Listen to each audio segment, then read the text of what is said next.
देखिए वो खाली बोल रहे हैं 2-4 गो 5 गो सीट ज़्यादा हो जाए, उसमें वो गट्स नहीं है जो स्वर्गीय रामविलास पासवान जी में थे कि वो गरीब पिछड़ा दलित की लड़ाई लड़ते थे, हक की बात करते थे। एक सांसद के को समर्थन वापस लेके अटल बिहारी वाजपेयी जी का सरकार गिरा दिए थे। वो चिराग जी नहीं है।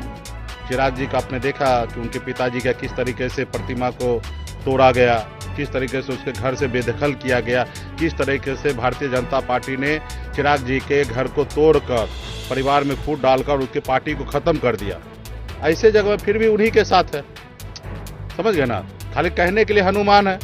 पिछली बार भी इतना दम नहीं था कि 243 पर लड़ जाए। वो पिछड़ा समाज के नीतीश कुमार है, उन्हीं को कमजोर करने में लगे रहे और उनको कमजोर किए और इसका फायदा भाजपा को मिला। अब भाजपा उसको इनाम में उनका घर परिवार सब तोड़ दिए। तो सिर्फ चिराग जी बोलते हैं, करने का 1% भी गुण नहीं है और ये सब करने से शायद 2-4 सीट बढ़ जाएगा। बाकी उन पे कोई ये नहीं है और हम लोग आने वाले समय में लड़ाई लड़ेंगे। बीजेपी प्रदेश अध्यक्ष जो है वो कह रहे हैं कि एनडीए में महागठबंधन के भी कोई दल शामिल हो। सपना देख रहे हैं। निश्चित तौर पे उनको डर होना चाहिए सन ऑफ मल्ला का। वो भयभीत है और उनको मालूम है कि मुकेश सहनी अगर नहीं आएंगे तो हमारी सरकार नहीं बनना है। तो ये जाहिर सी बात है, अच्छी बात है। वो डर रहे हैं और हमें इंतजार कर रहे हैं हमारे लिए, तो ये अच्छी बात है। लेकिन उनको कोई ऐसा काम थाना ब्लॉक में ऐसा नहीं है जो बगैर पैसा का काम होता होगा। सब जगह भ्रष्टाचार है, बेरोजगारी है। एक तो लोगों के पास पैसा नहीं है और लोगों को जो काम एक दिन में हो सकता है वो काम को 1-1 महीना 1.5 महीना तक, जब तक ब्लॉक में धक्का नहीं खाएंगे, लास्ट में वो परेशान नहीं हो जाएंगे। वो सामने से नहीं बोलेंगे कि सर आपको क्या चाहिए। ये नहीं कि मुंह खोल के बोल दे कि पहला ही दिन आए बोल दे हमको 10,000 रुपया चाहिए, तो शायद हो सकता है उनका टाइम बच जाएगा, 10,000 रुपया देना ही है उनको। लेकिन वो इस तरीके से उनको परेशान करेंगे, 1-1.5 महीना 2 महीना उसको घुमाएंगे, परेशान करेंगे और उसके बाद वो आदमी सामने वाला ही परेशान होकर लास्ट में ऑफिसर को कह देते हैं कि भाई आपको क्या चाहिए। और फिर वो बोलेंगे जाइए उनसे पियून से बात कीजिए, उधर चपरासी से बात कीजिए। वहाँ जाएंगे तो बोलेंगे साहब बोल रहा है कि 10,000 रुपया दो, और वो लेंगे पैसा। बगैर लिए हुए काम नहीं होगा।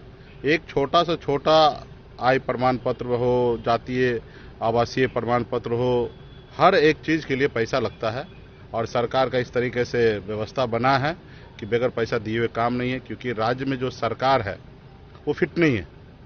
2005 से लेकर 2010-12 तक फिट थे सरकार और निश्चित तौर पर उसमें समय में राज्य में कुछ काम दिखा था। उसके बाद तो मोदी जी से लड़ाई लड़ने में ही लग गए और मोदी जी से लड़ाई लड़ते लड़ते 2023 तक वो लड़ाई ही लड़ते रहे एक बड़ा लंबा समय तक। और उसके बाद अभी तबीयत अस्वस्थ है। अभी जो है ऑफिसर जो है सरकार को चला रहे और ये लोकतंत्र के लिए अच्छा बात नहीं है। क्योंकि जनता के चुने हुए जनप्रतिनिधि के पास एक जवाबदेही होता है कि वो कुछ डिलीवरी दे। अगर वो काम अच्छा नहीं करेंगे तो जनता के पास ऑप्शन होता है कि 5 साल में बदल देना। लेकिन एक IAS और IPS का वो 60 साल के बाद रिटायरमेंट होना है, उसको बीच में से कोई हटा नहीं सकते हैं। तो उनको कोई फिक्र नहीं है कि जनता का काम हो रहा है या नहीं हो रहा है। हाँ, अगर सरकार सही हो तो उसको समय समय पर रिव्यू लेंगे और चाहे वो कलेक्टर हो या SP हो, अगर उनके क्षेत्र में उनके काम करने का तरीके में गड़बड़ी है तो उसको घर बैठाने का ताकत जो है वो नेता में ही है। तो वो थोड़ा बहुत डरते हैं। जब नेता ही अस्वस्थ हो तो उनको क्या फिक्र है, उनको तो वोट लेना